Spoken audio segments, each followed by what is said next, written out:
नमस्कार दोस्तों, एक स्मार्ट स्टडी में आपका स्वागत है।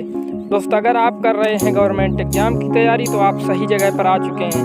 हम कराएंगे सभी इम्पोर्टेंट क्वेश्चन जो पिछले 10 वर्षों से लगातार पूछे जा रहे हैं। स्टार्ट करने से पहले एक चलते हैं मोटिवेशनल कोट की तरफ जो आपके अंदर ऊर्जा और जुनून पैदा करते हैं। क्या है मोटिवेशनल कोट? कि वक्त तो वैसे भी बदलने वाला है, रहा सवाल तकदीर का तो उसे हम बदल देंगे। क्या? उसे हम बदल देंगे। दोस्तों, वक्त तो सबका बदलता है पर अपनी तकदीर हम मेहनत के बल बदलेंगे। क्या? अपनी तकदीर हम खुद बदलेंगे। तो चलिए देखते हैं। तो दोस्तों, अपनी खूबसूरत मंजिल को याद करते हुए अपने पैरों की गति बढ़ा दीजिए। जब तक तोड़ेंगे नहीं तब तक छोड़ेंगे नहीं। चलिए देखते हैं आज के क्वेश्चन। तो दोस्तों, परीक्षा उपयोगी महत्वपूर्ण सीरीज में आज के क्वेश्चन सामान्य विज्ञान से हैं। पूरा वीडियो बहुत ध्यान से देखिए। पेन कापी हाथ पे ले लीजिए। जो आंसर आपको नहीं आते उन्हें नोट कर लें या फिर वीडियो को 2-3 बार देखें ताकि आपका प्रॉपर रिवीजन हो सके। वीडियो तो बहुत लोग देखते हैं पर रिवीजन करने वाले ही सफलता तक पहुंचते हैं। इसलिए वीडियो को रेगुलर देखिए, लाइक कीजिए, शेयर कीजिए और हाँ, सब्सक्राइब बटन पर क्लिक करके उसे लाल से काला कर दीजिए। चलिए स्टार्ट करते हैं आज के क्वेश्चन। दोस्तों, आज का पहला क्वेश्चन है, किसी बांध की दीवार नींव आधार पर अधिक चौड़ी होती है क्योंकि, यानी जो बांध बनाए जाते हैं उसमें नींव अधिक चौड़ी रखी जाती है। इसका क्या कारण है? कि दाब को सहन कर सकती है, कम दाब को सहन कर सकती है, ज़्यादा दाब को सहन कर सकती है या तेज गति को सहन कर सकती है। दोस्तों, इसका सही आंसर होगा ऑप्शन ए फॉर अमेरिका। क्या? दाब को सहन कर सकती है। नेक्स्ट, न्यूटन का पहला गति नियम संकल्पना देता है जड़त्व की, गति की, ऊष्मा की या फिर ऊर्जा की। न्यूटन का जो पहला नियम है वो किस संकल्पना पर आधारित है? दोस्तों, इसका सही आंसर है ऑप्शन ए फॉर अमेरिका, जड़त्व की। पहला नियम जड़त्व के नियम पर आधारित है। क्या है न्यूटन का पहला नियम? दोस्तों, न्यूटन का पहला नियम है कि जो वस्तु जिस अवस्था में है वह उसी अवस्था में रहना चाहेगी जब तक कि बाह्य बल न लगाया जाए। क्या? जब तक कि कोई बाह्य बल न लगाया जाए। जैसे कोई गेंद लुढ़क रही है तो वो लुढ़कती ही रहेगी, लुढ़कते ही रहेगी जब तक उसमें अगर कोई या तो घर्षण बल ना रोके या कोई हवा या कोई बाहरी बल उसे ना रोके। जो वस्तु जिस अवस्था में है उसी अवस्था में बनी रहेगी। न्यूटन का पहला नियम ये कहता है। चलते हैं नेक्स्ट क्वेश्चन पर। अच्छा, न्यूटन का दूसरा नियम भी समझ लीजिए। न्यूटन का दूसरा नियम जो है वो बल F बराबर ma, क्या होता है? F बराबर ma, ये फार्मूला प्रतिपादित करता है न्यूटन का दूसरा नियम। तो न्यूटन के प्रश्न बनता है कि दूसरा नियम क्या है? तो ये दूसरा नियम ये है कि बल का सूत्र दूसरे नियम से उत्पन्न होता है। न्यूटन का तीसरा नियम क्या है? दोस्तों, न्यूटन का जो तीसरा नियम है वो है क्रिया प्रतिक्रिया का नियम। क्या? क्रिया प्रतिक्रिया का नियम। किसी वस्तु पर जब हम बल लगाते हैं तो वह वस्तु भी हमारे हाथ पर या उतना ही बल विपरीत दिशा में लगाती है। इसे बोलते हैं क्रिया या प्रतिक्रिया का नियम। नेक्स्ट क्वेश्चन है, फुहारा किस सिद्धांत पर काम करता है? कोशिका सिद्धांत पर, बर्नौली सिद्धांत पर, न्यूटन के सिद्धांत पर या हैगरो के सिद्धांत पर? तो इसका सही आंसर होगा क्या? दोस्तों, जो फुहारा होता है वो कार्य करता है किस सिद्धांत पर? दोस्तों, फुहारा कार्य करता है बर्नौली के सिद्धांत पर। Option B for Bombay. किस सिद्धांत पर? बर्नौली के सिद्धांत पर। चलते हैं नेक्स्ट क्वेश्चन पर। एनीमोमीटर क्या मापने में काम आता है? क्या? एनेमोमीटर क्या मापने में काम आता है? वेग के गति के वेग को, ऊष्मा के वेग को, पवन के वेग को या ऊर्जा को? तो जो दोस्तों एनेमोमीटर होता है वो मापता है पवन के वेग को। क्या? ऑप्शन सी फॉर कनाडा सही आंसर होगा। नेक्स्ट क्वेश्चन, बॉल पेन किस सिद्धांत पर कार्य करता है? क्या? बॉल पेन पृष्ठीय तनाव, बाहरी तनाव, आंतरिक तनाव या फिर घर्षण?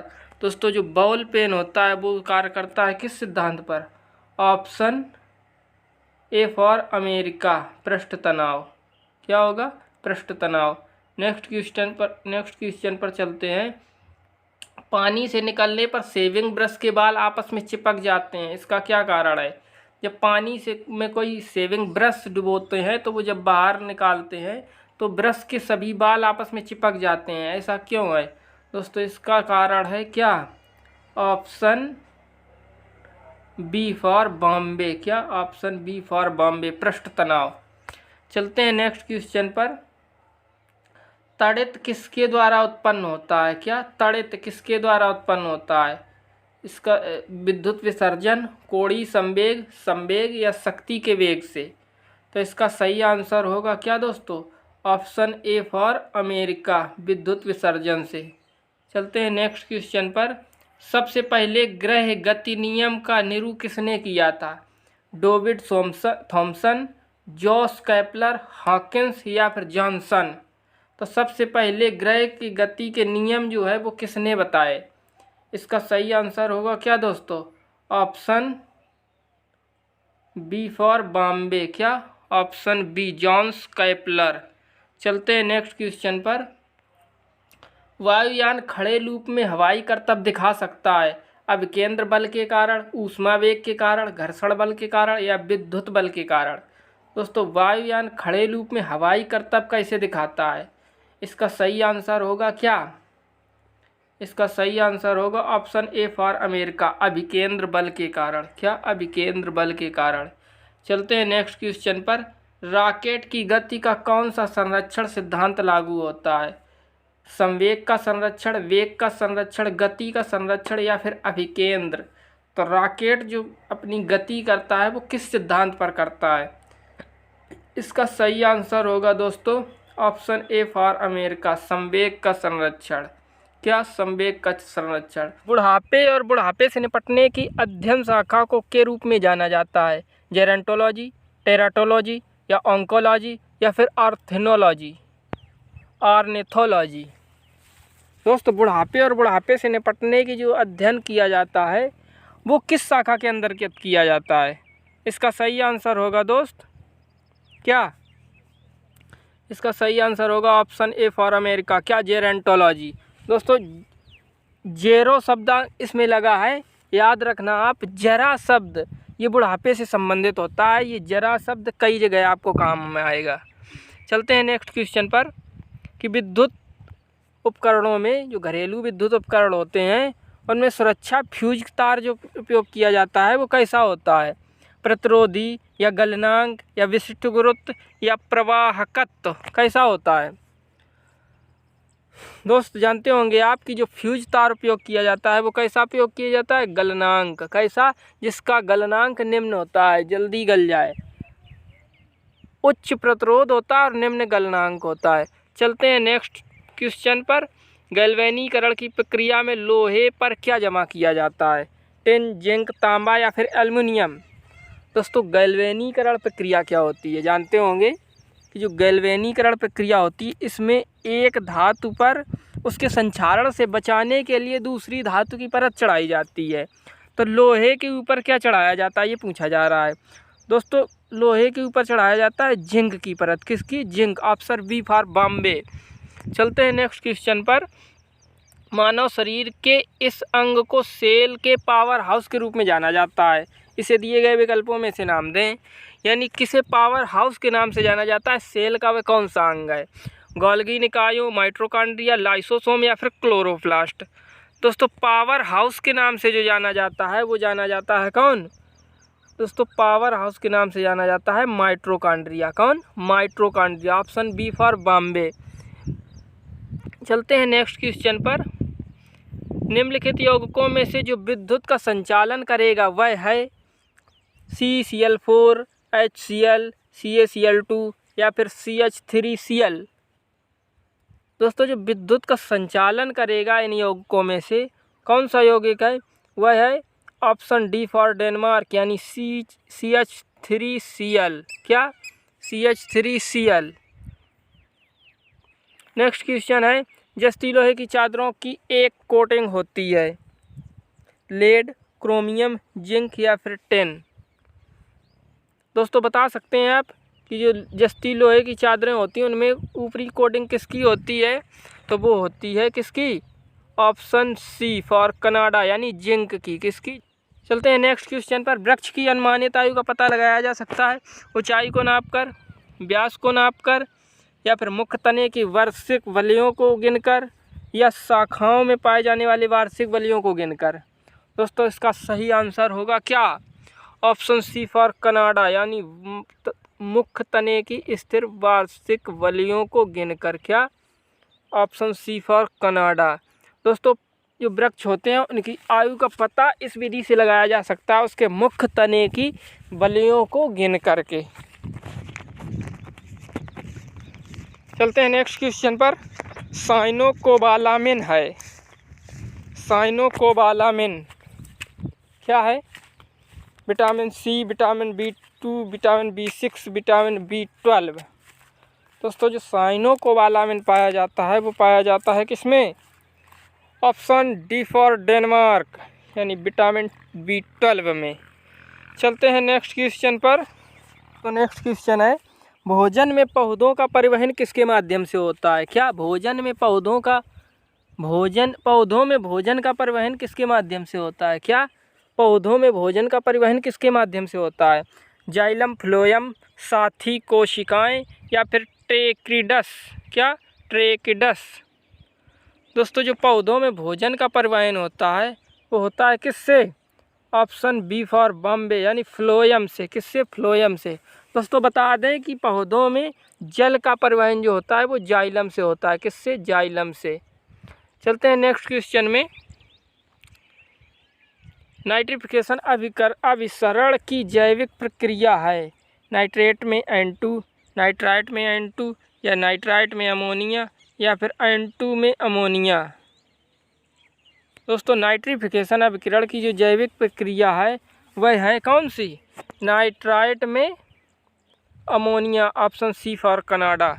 चलते हैं नेक्स्ट क्वेश्चन पर। निम्नलिखित यौगिकों में से जो विद्युत का संचालन करेगा वह है कौन सा, CCl4, HCl, CaCl2, CH3Cl। दोस्तों ये क्वेश्चन रिपीट हो चुका है, इसका आंसर होगा क्या, डी फॉर डेनमार्क यानी CH3Cl, मेथिल क्लोराइड। चलते हैं नेक्स्ट क्वेश्चन पर। निम्नलिखित में से किसका ज्वलन ताप सबसे कम है, पेट्रोल, प्लास्टिक, लकड़ी या फिर कागज़। इनमें से किसका ज्वलन ताप सबसे कम है यानी कौन सबसे जल्दी आग पकड़ लेगा, तो इसका आंसर होगा ऑप्शन ए फॉर अमेरिका यानी पेट्रोल। कौन, पेट्रोल का ज्वलन ताप सबसे कम है। चलते हैं नेक्स्ट क्वेश्चन पर। कैडमियम प्रदूषण के साथ जुड़ा हुआ है, कैडमियम प्रदूषण किसके होता है, मिनी माता रोग, ब्लैक फुट रोग, या डिसलेक्सिया, या फिर इटाई। दोस्तों कैडमियम से जो प्रदूषण होता है वो होता है क्या, इटाई रोग। कौन सा, ऑप्शन डी फॉर डेनमार्क यानी इटाई रोग। चलते हैं नेक्स्ट क्वेश्चन पर। आसमान में कोई सितारा टिमटिमाता हुआ नज़र आता है, इसका क्या कारण है। दोस्तों सितारे के टिमटिमाने का कारण हो सकता है वायुमंडल द्वारा प्रकाश का प्रकीर्णन, या वायुमंडल द्वारा प्रकाश का परावर्तन, या वायुमंडल द्वारा प्रकाश का अपवर्तन, या फिर वायुमंडल द्वारा प्रकाश का विवर्तन। दोस्तों इसका सही आंसर होगा ऑप्शन सी फॉर कनाडा यानी वायुमंडल द्वारा प्रकाश का अपवर्तन। क्या, अपवर्तन, जिसके कारण तारे टिमटिमाते हुए दिखाई देते हैं। चलते हैं नेक्स्ट क्वेश्चन पर। मानव शरीर के इस अंग को सेल के पावर हाउस के रूप में जाना जाता है, इसे दिए गए विकल्पों में नाम दें। यानी पावर हाउस के नाम से जो जाना जाता है कौन सा, गोल्गी, निकायों, माइटोकॉन्ड्रिया, लाइसोसोम या फिर क्लोरोप्लास्ट। दोस्तों इसका सही आंसर होगा mitochondria, option B for Bombay. चलते हैं नेक्स्ट क्वेश्चन पर। शरीर के रक्त के घाव या कट जाने के बाद WBC, RBC, प्लेटलेट्स या फिर प्लाज्मा क्या रक्त का थक्का बनाता है। रक्त के घाव या कट जाने के बाद रक्त का थक्का बनता है, उसमें मुख्य रोल किसका होता है। दोस्तों इसका सही आंसर होगा क्या, ऑप्शन सी फॉर कनाडा यानी प्लेटलेट्स। चलते हैं नेक्स्ट। दोस्तों नेक्स्ट क्वेश्चन है, प्रकाशीय फाइबर किस सिद्धांत पर कार्य करता है। क्या, प्रकाशीय फाइबर जो होता है वो किस सिद्धांत पर कार्य करता है, पूर्ण आंतरिक परावर्तन, या अपवर्तन या फिर प्रकीर्णन या फिर व्यतिकरण। दोस्तों इसका सही आंसर होगा क्या, जो प्रकाशीय फाइबर होता है वो काम करता है पूर्ण आंतरिक परावर्तन। ऑप्शन ए फॉर अमेरिका, क्या पूर्ण आंतरिक परावर्तन। चलते हैं नेक्स्ट क्वेश्चन पर। झूठ का पता लगाने वाला यंत्र किस नाम से जाना जाता है, क्या झूठ का पता लगाने वाला यंत्र किस नाम से जाना जाता है। गायरोस्कोप, काइमोग्राफ, पॉलीग्राफ या फिर पायरोमीटर।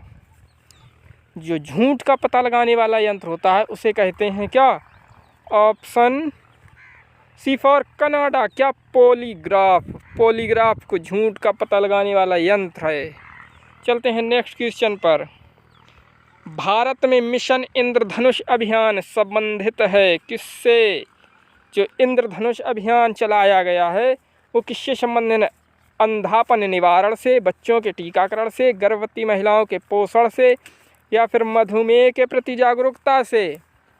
दोस्तों इसका सही आंसर होगा क्या, ऑप्शन बी फॉर बॉम्बे, बच्चों के टीकाकरण से। मिशन इंद्रधनुष अभियान जो है वो बच्चों के टीका से संबंधित है। चलते हैं नेक्स्ट क्वेश्चन पर। गन मेटल में धातु के किस मिश्रण का उपयोग किया जाता है। Copper tin zinc, copper lead सोना, कॉपर जिंक लेड या कॉपर आयरन निकल। दोस्तों जो गन मेटल बनाई जाती है, जो गन मेटल धातु है वो होती है किस किस का मिश्रण। उसमें होता है दोस्त, क्या होता है, कॉपर होता है, और क्या होता है, और होता है दोस्तों टिन, और क्या होता है, और होता है जिंक। यानी option A for America, copper tin और जिंक। जो गन मेटल होती है उसमें होती है कॉपर टिन और जिंक। तो कॉपर तो सभी में है, गन मेटल में ना को याद रखिए, टिन में भी ना को याद रखिए, और जिंक में भी जो ना ऊपर ऐन का उच्चारण आ रहा है उससे आप थोड़ी ट्रिक समझ सकते हैं। या टिन में, जिंक में जेड आयन होता है। किस प्रक्रम के दौरान पदार्थ ऑक्सीजन से मिल जाता है अथवा उसमें से हाइड्रोजन निकल जाती है। अपचयन, अवकरण, ऑक्सीकरण या फिर उपरोक्त सभी। दोस्तों जो रासायनिक प्रक्रिया होती है, जब ऑक्सीजन उसमें मिलती है और हाइड्रोजन बाहर निकलता है तो उस प्रक्रम को कहते हैं क्या, उस प्रक्रम में होता है ऑक्सीकरण। दोस्तों इसका आंसर होगा सी फॉर कनाडा, यानी ऑक्सीकरण। ऑक्सीजन मिल रहा है तो होगा ऑक्सीकरण, और हाइड्रोजन निकल रहा है तो भी होगा ऑक्सीकरण। जब ऑक्सीजन निकलता है और हाइड्रोजन जुड़ता है तो उस प्रक्रिया को कहते हैं अपचयन, क्या अपचयन। परंतु इसमें तो ऑक्सीजन जुड़ रहा है तो होगा ऑक्सीकरण, या फिर हाइड्रोजन निकले तो भी होगा ऑक्सीकरण। चलते हैं नेक्स्ट क्वेश्चन पर, समझ गए होंगे। चेचक के टीके का आविष्कार किसने किया, क्या है नेक्स्ट क्वेश्चन। चेचक के टीके का आविष्कार किसने किया। दोस्तों जो चेचक का टीका होता है उसका आविष्कार किया था किसने, जे कैरी, ई जेनर, वी कन्नेल या पी विलियमसन। दोस्तों चेचक के टीके का आविष्कार किया था ई जेनर ने। किसने, ई जेनर ने। Option B for Bombay, E Jenner ने चेचक के टीके का आविष्कार किया था। याद रख सकते हैं आप, इम्पोर्टेंट क्वेश्चन है। दोस्तों नेक्स्ट क्वेश्चन पूछा गया है कि दूध का पीएच मान क्या है, क्या दूध का पीएच मान क्या है। 2.4, 6.6, 3.8 या 8.0। दोस्तों जो दूध का पीएच मान होता है वो होता है कितना, वो होता है 6.6, यानी ऑप्शन बी फॉर बॉम्बे। दूध का पीएच मान 6.6 होता है। दूध हल्का सा अम्लीय होता है, कैसा, हल्का सा अम्लीय। चलते हैं नेक्स्ट क्वेश्चन पर। नेक्स्ट क्वेश्चन है, जलबंधक निम्न में से किस बीमारी का अंतिम चरण है। क्या जलबंधक किस बीमारी का अंतिम चरण है। डिप्थीरिया, निमोनिया, उपदंश या फिर टेटनेस। दोस्तों इसका सही आंसर होगा, जो जलबंधक चरण आता है वो आता है टेटनेस में। किसमें, टेटनेस का अंतिम चरण है जलबंधक। चलते हैं नेक्स्ट क्वेश्चन पर। राज्य में स्थित है, आंध्र प्रदेश, कर्नाटक, महाराष्ट्र या फिर केरल। जो गोल गुंबज है वो स्थित है कहाँ पर दोस्तों? गोल गुंबज स्थित है कर्नाटक राज्य में। कहाँ? Option B for Bombay, Karnataka राज्य में। चलते हैं नेक्स्ट क्वेश्चन पर। आसमान में कोई सितारा टिमटिमाता हुआ नजर आता है, इसका कारण है? तो इसका कारण है क्या? वायुमंडल में प्रकाश का प्रकीर्णन, परावर्तन, अपवर्तन या फिर विवर्तन।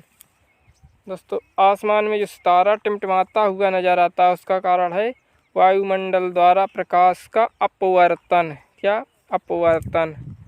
चलते हैं नेक्स्ट क्वेश्चन पर।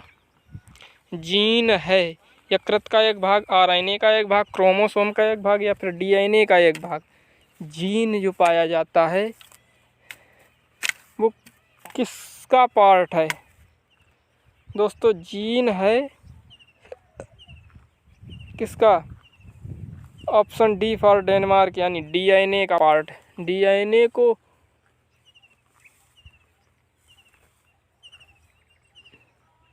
फैलाने पर जीन मिलता है। क्या? डीएनए को खींचने पर जो संरचना मिलती है उसे जीन कहते हैं। चलते हैं नेक्स्ट क्वेश्चन पर। विलोडन द्वारा हिलाया गया द्रव जिसके कारण स्थिर हो जाता है, घनत्व, सतही तनाव, श्यानता या फिर अभिकेंद्री बल। दोस्तों विलोडन ने एक प्रयोग किया। इन्होंने बताया कि द्रव को जो हम हिलाते हैं वो कुछ समय बाद स्थिर हो जाता है। क्या हो जाता है? स्थिर हो जाता है। तो ये क्यों, क्या कारण है कि द्रव स्थिर हो जाता है? दोस्तों इसका कारण है क्या? ऑप्शन सी फॉर कनाडा, यानी श्यानता के कारण द्रव कुछ समय बाद स्थिर हो जाता है। द्रव जितना अधिक श्यान होगा उतनी ही जल्दी स्थिर हो जाएगा। चलते हैं नेक्स्ट क्वेश्चन पर। कैथोड किरणों की खोज किसने की थी? जे थॉमसन, रदरफोर्ड, चैडविक या फिर गोल्डस्टीन। जो कैथोड किरणें हैं उसकी खोज की थी किसने? ऑप्शन ए फॉर अमेरिका, यानी जे थॉमसन ने कैथोड किरणों की खोज की थी। जे थॉमसन ने। दोस्तों आज के ये क्वेश्चन पूरे होते हैं। आपको कमेंट बॉक्स में बताना है इलेक्ट्रॉन, प्रोटॉन और न्यूट्रॉन की खोज किसने की थी। अपने सुझाव और शिकायत भी कमेंट्स कर सकते हैं। दोस्तों लाइक कीजिए, शेयर कीजिए और सब्सक्राइब करना ना भूलें। मिलेंगे नेक्स्ट वीडियो में, तब तक के लिए जय हिंद। Thanks for watching.